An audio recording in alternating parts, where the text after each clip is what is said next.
Você está ouvindo Devocional Robert Murray M'Cheyne.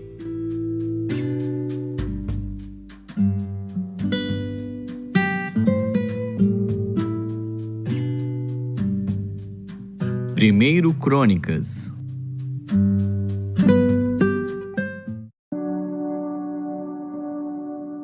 Primeiro Crônicas, capítulo 17.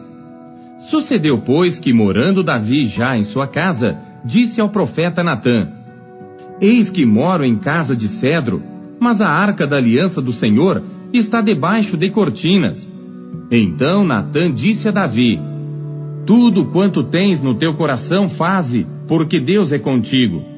Mas sucedeu na mesma noite que a palavra de Deus veio a Natã, dizendo: Vai, e dize a Davi meu servo: Assim diz o Senhor: Tu não me edificarás uma casa para eu morar, porque em casa nenhuma morei, desde o dia em que fiz subir a Israel até ao dia de hoje. Mas fui de tenda em tenda, e de tabernáculo em tabernáculo, por todas as partes por onde andei com todo Israel. Porventura falei alguma palavra a algum dos juízes de Israel, a quem ordenei que apacentasse o meu povo, dizendo: Por que não me edificais uma casa de cedro? Agora, pois, assim dirás a meu servo Davi: Assim diz o Senhor dos Exércitos: Eu te tirei do curral, de detrás das ovelhas, para que fosses chefe do meu povo Israel, e estive contigo por toda parte por onde foste, e de diante de ti exterminei todos os teus inimigos, e te fiz um nome como o nome dos grandes que estão na terra, e ordenarei um lugar para o meu povo Israel, e o plantarei para que habite no seu lugar, e nunca mais seja removido de uma para outra parte, e nunca mais os filhos da perversidade o debilitarão como dantes, e desde os dias em que ordenei juízes sobre o meu povo Israel, assim abaterei a todos os teus inimigos. Também te faço saber que o Senhor te edificará uma casa, e há de ser que quando forem cumpridos os teus dias para ires a teus pais, suscitarei a tua descendência depois de ti, um dos teus filhos, e estabelecerei o seu reino. Este me edificará casa, e eu confirmarei o seu trono para sempre. Eu lhe serei por pai, e ele me será por filho, e a minha benignidade não retirarei dele, como a tirei daquele que foi antes de ti. Mas o confirmarei na minha casa e no meu reino para sempre, e o seu trono será firme para sempre. Conforme todas estas palavras, e conforme toda esta visão, assim falou Natã a Davi. Então entrou o rei Davi e ficou perante o Senhor e disse: Quem sou eu, Senhor Deus? E qual é a minha casa, para que me tenhas trazido até aqui? E ainda isto, ó Deus, foi pouco aos teus olhos, pelo que falaste da casa de teu servo para tempos distantes, e trataste-me como a um homem ilustre, ó Senhor Deus. Que mais te dirá Davi acerca da honra feita a teu servo? Porém tu conheces bem a teu servo.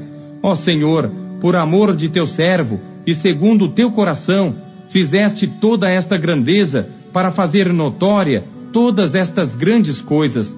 Senhor, ninguém há como tu, e não há Deus fora de ti, segundo tudo quanto ouvimos com os nossos ouvidos.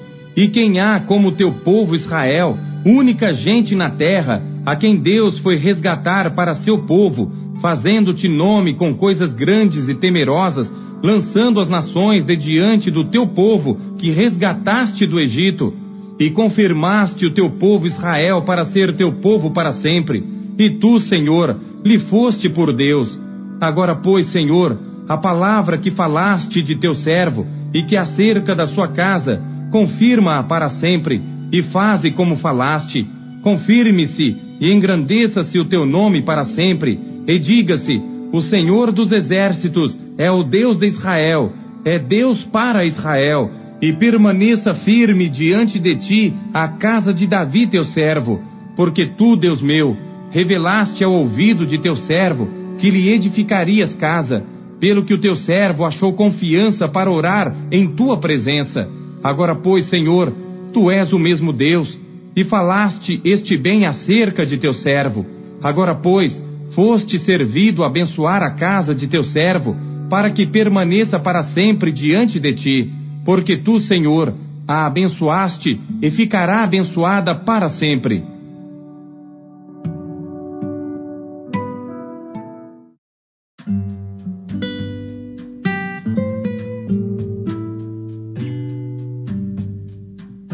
Tiago.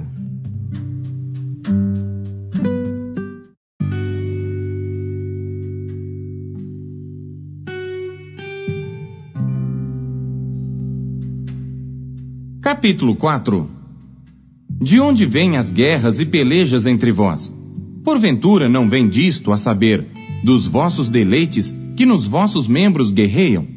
Cobiçais e nada tendes, matais e sois invejosos e nada podeis alcançar. Combateis e guerreais e nada tendes, porque não pedis. Pedis e não recebeis, porque pedis mal, para o gastardes em vossos deleites. Adúlteros e adúlteras, não sabeis vós que a amizade do mundo é inimizade contra Deus? Portanto, qualquer que quiser ser amigo do mundo, constitui-se inimigo de Deus. Ou cuidais vós que em vão diz a Escritura: o Espírito que em nós habita tem ciúmes. Antes, ele dá maior graça. Portanto diz: Deus resiste aos soberbos, mas dá graça aos humildes. Sujeitai-vos, pois, a Deus, resisti ao diabo, e ele fugirá de vós. Chegai-vos a Deus, e ele se chegará a vós. Alimpai as mãos, pecadores, e vós de duplo ânimo, purificai os corações. Senti as vossas misérias, e lamentai e chorai. Converta-se o vosso riso em pranto, e o vosso gozo em tristeza. Humilhai-vos perante o Senhor, e ele vos exaltará. Irmãos, não faleis mal uns dos outros. Quem fala mal de um irmão e julga a seu irmão, fala mal da lei e julga a lei. E se tu julgas a lei, já não és observador da lei, mas juiz. Há só um legislador que pode salvar e destruir. Tu, porém, quem és que julgas a outrem? Ei agora vós que dizeis: hoje ou amanhã iremos a tal cidade, e lá passaremos um ano, e contrataremos e ganharemos. Digo-vos que não sabeis o que acontecerá amanhã. Porque que é a vossa vida? É um vapor que aparece por um pouco, e depois se desvanece. Em lugar do que devíeis dizer: se o Senhor quiser, e se vivermos, faremos isto ou aquilo. Mas agora, vos gloriais em vossas presunções. Toda a glória tal como esta é maligna. Aquele, pois, que sabe fazer o bem, e não o faz, comete pecado.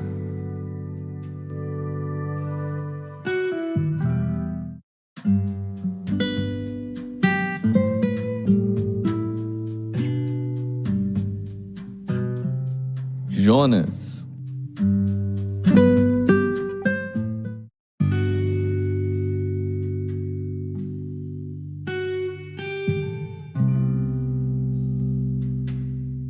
Jonas, capítulo 1.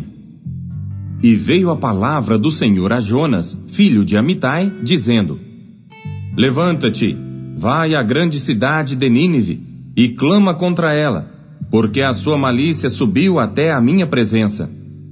Porém Jonas se levantou para fugir da presença do Senhor para Tarsis, e descendo a Jope, achou um navio que ia para Tarsis. Pagou, pois, a sua passagem, e desceu para dentro dele, para ir com eles para Tarsis, para longe da presença do Senhor. Mas o Senhor mandou ao mar um grande vento, e fez-se no mar uma forte tempestade, e o navio estava a ponto de quebrar-se.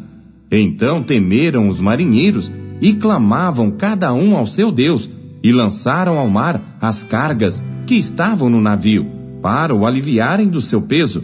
Jonas, porém, desceu ao porão do navio, e tendo-se deitado, dormia um profundo sono.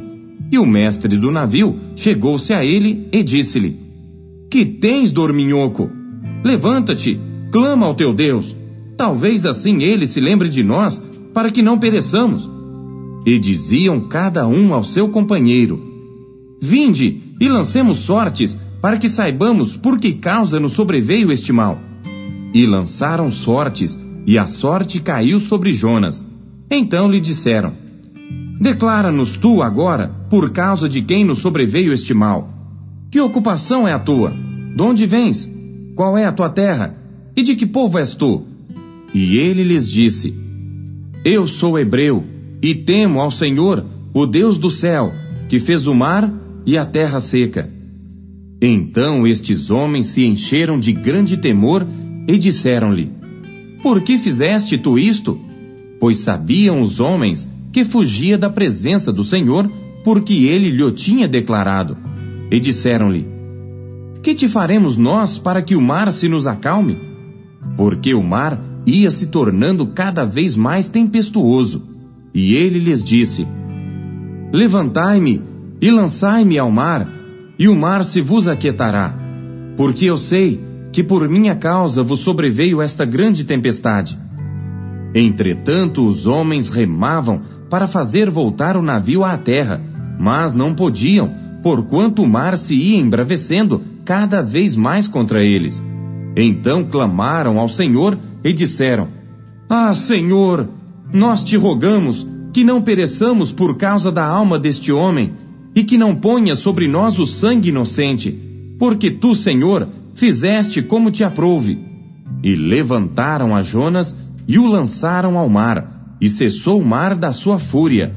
Temeram, pois, estes homens ao Senhor com grande temor, e ofereceram sacrifício ao Senhor, e fizeram votos. Preparou, pois, o Senhor um grande peixe, para que tragasse a Jonas. E esteve Jonas 3 dias e 3 noites nas entranhas do peixe.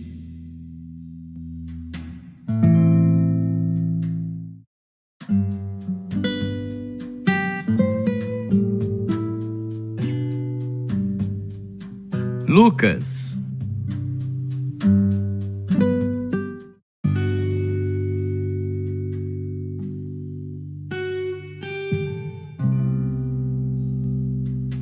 Lucas, capítulo 6.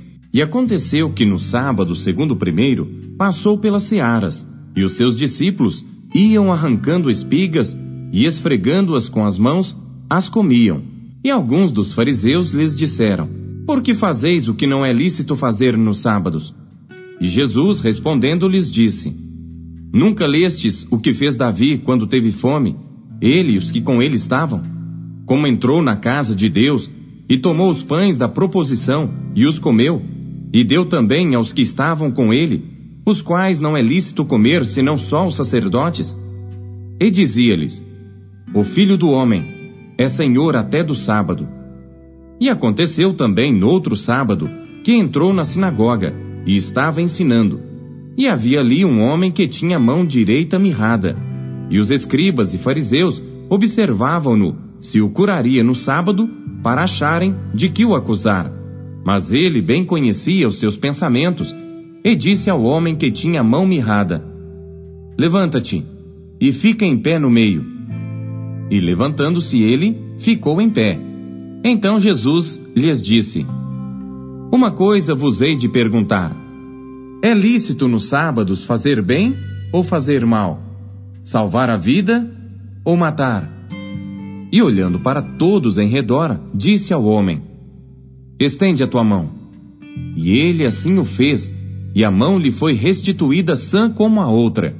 E ficaram cheios de furor, e uns com os outros conferenciavam sobre o que fariam a Jesus.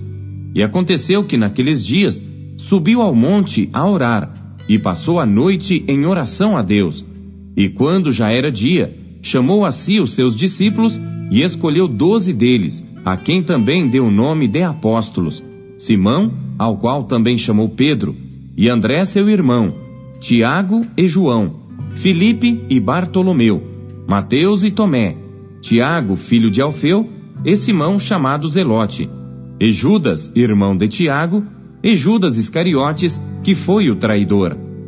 E descendo com eles, parou num lugar plano, e também um grande número de seus discípulos, e grande multidão de povo de toda a Judéia e de Jerusalém, e da costa marítima de Tiro e de Sidom, os quais tinham vindo para o ouvir e serem curados das suas enfermidades, como também os atormentados dos espíritos imundos, e eram curados. E toda a multidão procurava tocar-lhe, porque saía dele virtude, e curava a todos. E levantando ele os olhos para os seus discípulos, dizia: Bem-aventurados vós, os pobres, porque vosso é o reino de Deus. Bem-aventurados vós que agora tendes fome, porque sereis fartos. Bem-aventurados vós que agora chorais, porque haveis de rir. Bem-aventurados sereis quando os homens vos odiarem, e quando vos separarem, e vos injuriarem, e rejeitarem o vosso nome como mal, por causa do Filho do Homem. Folgai nesse dia, exultai, porque eis que é grande o vosso galardão no céu, pois assim faziam os seus pais aos profetas. Mas ai de vós, ricos, porque já tendes a vossa consolação. Ai de vós, os que estáis fartos, porque tereis fome. Ai de vós, os que agora rides, porque vos lamentareis e chorareis. Ai de vós, quando todos os homens de vós disserem bem, porque assim faziam seus pais aos falsos profetas. Mas a vós, que isto ouvis, digo: amai a vossos inimigos, fazei bem aos que vos odeiam, bendizei os que vos maldizem, e orai pelos que vos caluniam. Ao que te ferir numa face, oferece-lhe também a outra, e ao que te houver tirado a capa, nem a túnica recuses, e dá a qualquer que te pedir, e ao que tomar o que é teu, não lhe tornes a pedir. E como vós quereis que os homens vos façam, da mesma maneira lhes fazei vós também. E se amardes aos que vos amam, que recompensa tereis? Também os pecadores amam aos que os amam. E se fizerdes bem aos que vos fazem bem, que recompensa tereis? Também os pecadores fazem o mesmo. E se emprestardes àqueles de quem esperais tornar a receber, que recompensa tereis? Também os pecadores emprestam aos pecadores, para tornarem a receber outro tanto. Amai, pois, a vossos inimigos, e fazei bem, e emprestai, sem nada esperardes, e será grande o vosso galardão, e sereis filhos do Altíssimo, porque ele é benigno, até para com os ingratos e maus. Sede, pois, misericordiosos, como também vosso Pai é misericordioso. Não julgueis e não sereis julgados. Não condeneis e não sereis condenados. Soltai e soltar-vos-ão. Dai e ser-vos-á dado. Boa medida, recalcada, sacudida e transbordando, vos deitarão no vosso regaço. Porque com a mesma medida com que medirdes, também vos medirão de novo. E dizia-lhes uma parábola: Pode porventura o cego guiar o cego? Não cairão ambos na cova? O discípulo não é superior a seu mestre, mas todo o que for perfeito será como seu mestre. E por que atentas tu no argueiro que está no olho de teu irmão, e não reparas na trave que está no teu próprio olho? Ou como podes dizer a teu irmão: Irmão, deixa-me tirar o argueiro que está no teu olho, não atentando tu mesmo na trave que está no teu olho? Hipócrita! Tira primeiro a trave do teu olho, e então verás bem para tirar o argueiro que está no olho de teu irmão. Porque não há boa árvore que dê mau fruto, nem má árvore que dê bom fruto. Porque cada árvore se conhece pelo seu próprio fruto, pois não se colhem figos dos espinheiros, nem se vindimam uvas dos abrolhos. O homem bom, do bom tesouro do seu coração, tira o bem, e o homem mau, do mau tesouro do seu coração, tira o mal, porque da abundância do seu coração fala a boca. E por que me chamais Senhor, Senhor, e não fazeis o que eu digo? Qualquer que venha a mim, e ouve as minhas palavras, e as observa, eu vos mostrarei a quem é semelhante. É semelhante ao homem que edificou uma casa, e cavou, e abriu bem fundo, e pôs os alicerces sobre a rocha. E vindo a enchente, bateu com ímpeto a corrente naquela casa, e não a pôde abalar, porque estava fundada sobre a rocha.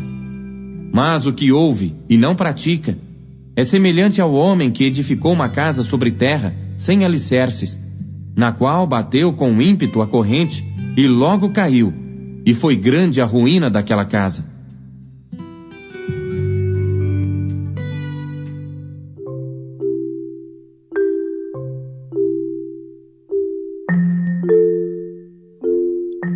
O que Deus falou com você por meio da leitura deste dia?